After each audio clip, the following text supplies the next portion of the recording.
नमस्कार साथियों, स्वागत है आपका हमारे इस YouTube चैनल पर। जैसा कि आप लोगों को पता है, उत्तर प्रदेश के साथ ही साथ जो है हमारे भारत देश की जो राजनीति है वो अब गर्म हो चुकी है। उसका सबसे बड़ा कारण है, जिस तरह से आप लोगों को पता है, लोकसभा के चुनाव में भारतीय जनता पार्टी को पूर्ण बहुमत नहीं मिला। महज 240 सीटें ही जीतने वाली भारतीय जनता पार्टी, जो लोकसभा के चुनाव में अब की बार 400 पार, अब की बार 400 पार का नारा दे रही थी, वह महज 240 लोकसभा सीटें ही जीत दर्ज कर सकी है। और वहीं पर चंद्रबाबू नायडू, नीतीश कुमार जैसे अपने सहयोगी दलों के साथ में मिलकर जो है देश के प्रधानमंत्री जो नरेंद्र मोदी जी है, वह तीसरी बार उन्होंने शपथ ली है। लेकिन अब कहीं ना कहीं भारतीय जनता पार्टी की जो सरकार है वो अब खतरे में पड़ती हुई जा रही है।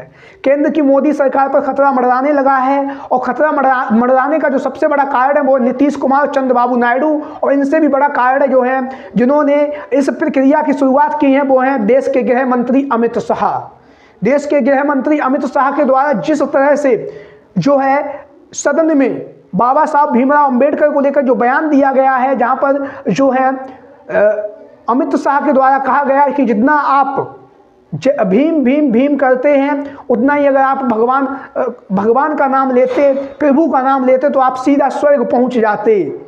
तो इस बात को लेकर लगातार जो है माहौल गर्म है। लगातार बाबा साहब भीमराव अंबेडकर को मानने वाले जो लोग हैं, उनकी विचारधारा को मानने वाले लोग हैं, वो लगातार मांग कर रहे हैं, धरना प्रदर्शन कर रहे हैं। लगातार देश के जो गृह मंत्री हैं अमित शाह से माफ़ी मांगने की जो बात है वो कही जा रही है। अखिलेश यादव जी से लेकर बिहार में तेजस्वी यादव हो, या विपक्षी दल के आम आदमी पार्टी के जो अरविंद केजरीवाल, या विपक्षी दल के जो भी साथी हैं, वो लगातार मांग कर रहे हैं कि देश के गृह मंत्री अमित शाह को अपने शब्दों को वापस लेना चाहिए और अपने शब्दों पर माफी मांगनी चाहिए। हालांकि अमित शाह के द्वारा अभी तक माफी मांगने को लेकर कोई भी बात सामने नहीं आई है, लेकिन अमित शाह लगातार एक प्रेस कॉन्फ्रेंस की, जहां पर उन्होंने बताया कि मेरे बयान को तोड़ मरोड़ के पेश किया जा रहा है, मैंने इस लहजे में नहीं बोला था। तो कहीं ना कहीं अब जो है राजनीतिक माहौल गर्म है, और वहीं पर अब जो है नीतीश कुमार को लेकर खबरें हैं वो लगातार राजनीतिक गलियारों में बन रही है, क्योंकि नीतीश कुमार जो है भारतीय जनता पार्टी के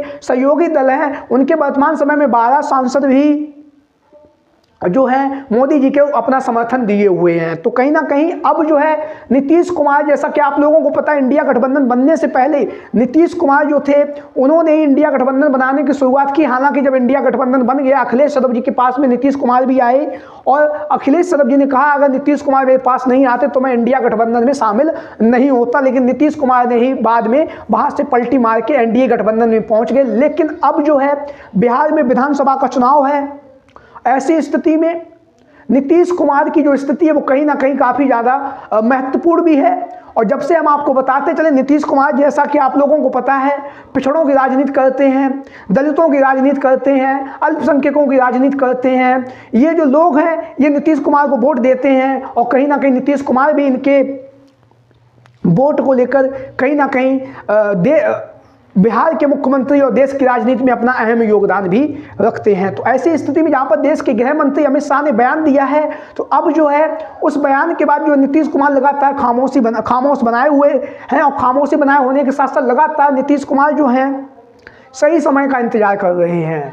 वहीं पर लगातार हम आपको बताते चले, नीतीश कुमार खामोशी के साथ जो है अपना काम कर रहे हैं। वहीं पर लगातार बिहार की राजनीति में एक बार पुनः नीतीश कुमार के इंडिया गठबंधन में शामिल होने की जो चर्चाएं हैं वो काफ़ी तेजी के साथ चलने लगी हैं।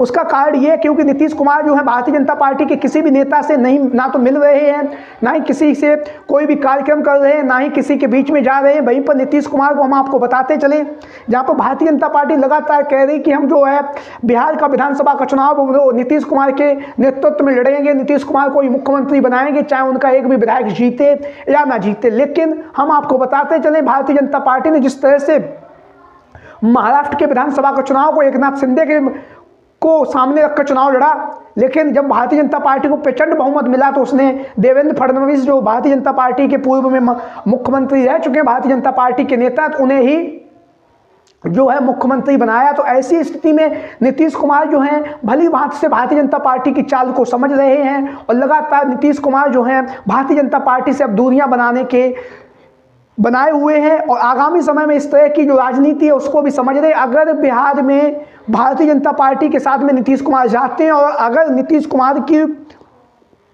सीटें भारतीय जनता पार्टी से कम आती तो कहीं निश्चित तौर से जो है भारतीय जनता पार्टी नीतीश कुमार को पीछे छोड़ देगी। ये कोई बात कहने की बात नहीं, क्योंकि भारतीय जनता पार्टी ने विधायकों को भी तोड़ा है, सांसदों को भी तोड़ने की जो प्रक्रिया उसने की है। आप सभी लोगों को पता है कि तमाम दिग्गज नेताओं को अपनी पार्टी में शामिल किया, दूसरे दलों के आए हुए नेताओं को तोड़कर अपनी पार्टी में शामिल किया और सरकारें बनाई हैं। ये किसी से छुपा हुआ नहीं है। चाहे मध्य प्रदेश में जिस तरह से आप लोगों को पता होगा, पहले कांग्रेस की सरकार बनी लेकिन विधायकों को शामिल कर दिया, ज्योतिरादित्य सिंधिया को शामिल कर लिया, उनके विधायक पहुंच गए, सरकार गिर गई। ऐसा ही हाल महाराष्ट्र में भी किया था।